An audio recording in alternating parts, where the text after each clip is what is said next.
ओम नमः शिवाय महारुद्राय हे भवधवलेश्वराय वालालिंगाय नमः।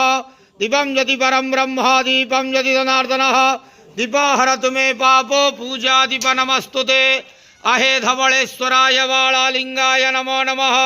संसार सुखिरखंतु आज शुभ बुधवार रे समस्त श्रद्धालु भक्त मानक श्रीपद करंतु मनस्कामना पूर्ण करंतु कर्म क्षेत्रोन्नति करंतु ग्रहरिष्ट खंडन करंतु जगतर मंगल करंतु विश्वर कल्याण करंतु आपणकर नाम विख्यात करंतु सेवकर डाक श्रवण करंतु समस्त गवसा भक्त मानकर मनस्कामना पूर्ण करंतु।